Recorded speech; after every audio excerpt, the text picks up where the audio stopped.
आपण पाहताय शिंदखेडा माझा टीव्ही न्यूज, जे सत्य तीच बातमी। मुख्यमंत्री देवेंद्र फडणवीस यांनी राज्याचा अर्थसंकल्प सादर केला। यावेळी त्यांनी महिला दिनानिमित्त शुभेच्छा देत मुख्यमंत्री माझी लाडकी बहीण योजना अशी सुरू राहणार असल्याची ग्वाही दिली आहे। तसेच योजनेसाठी आवश्यक ती भरीव तरतूद करण्यात आली आहे असंही ते म्हणाले। शिवाय 2026-27 मध्ये 25 लाख महिलांना लखपती दिदी करण्याचं उद्दिष्ट आहे। येणाऱ्या 8 मार्च रोजीच्या जागतिक महिला दिनानिमित्त राज्यातील सर्व लाडक्या बहिणींना मी शुभेच्छा देतो। मुख्यमंत्री माझी लाडकी बहीण ही योजना अशीच सुरू राहणार आहे व या योजनेकरता आवश्यक ती भरीव तरतूद करण्यात आलेली आहे।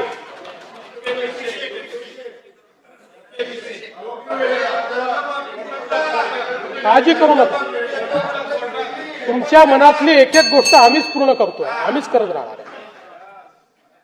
फक्त कोर्टात जाऊ नका, योजनेच्या विरुद्ध कोर्टात जाऊ नका।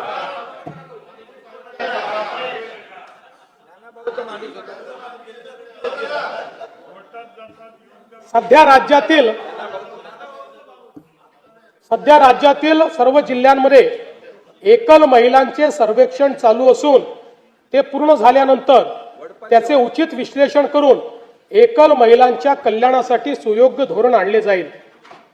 महाराष्ट्र ग्रामीण जीवनोन्नती अभियानाअंतर्गत आतापर्यंत सुमारे 37 लाख लखपती दिदी झाल्या आहेत।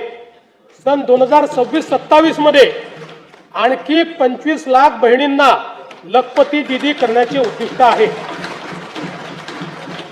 महाराष्ट्र राज्य ग्रामीण जीवनोन्नती अभियानाअंतर्गत स्थापन करण्यात आलेल्या महिला स्वयंसहायता समूहांच्या वस्तू व उत्पादन विक्रीसाठी हक्काची बाजारपेठ मिळवून देण्याकरता पहिल्या टप्प्यामध्ये 13 जिल्ह्यांमध्ये उमेद मॉल जिल्हा विक्री केंद्र उभारणीस मान्यता देण्यात आलेली आहे।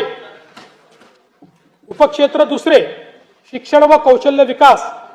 राज्यात 100% मूलभूत साक्षरता व संख्याज्ञान 82%हून अधिक पदवीधरांसाठी रोजगार निर्मितीचे उद्दिष्ट आहे। राष्ट्रीय व आंतरराष्ट्रीय विद्यार्थ्यांना आकर्षित करण्यासाठी 8 ते 10 शैक्षणिक शहरांची उभारणी करणे, युवकांना उद्योग केंद्रीय आणि कौशल्य विकास शिक्षणाद्वारे सुसज्जित करणे, नवोन्मेष आणि उद्योजकतेला प्रोत्साहन देणारे प्रतिभा केंद्र निर्माण करण्याचे नियोजित आहे। नवी मुंबई आंतरराष्ट्रीय विमानतळाच्या परिसरात भारतातील पहिली आंतरराष्ट्रीय दर्जाची एज्युसिटी विकसित करण्यात येत आहे। यामध्ये USA, UK, ऑस्ट्रेलिया व इटली या देशातील 6 आंतरराष्ट्रीय विद्यापीठांची सामंजस्य करार करण्यात आले आहेत।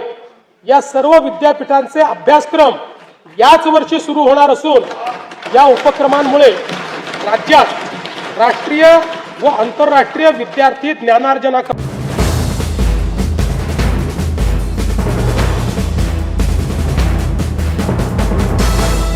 आपण पाहताय शिंदखेडा माझा टीव्ही न्यूज, जे सत्य तीच बातमी।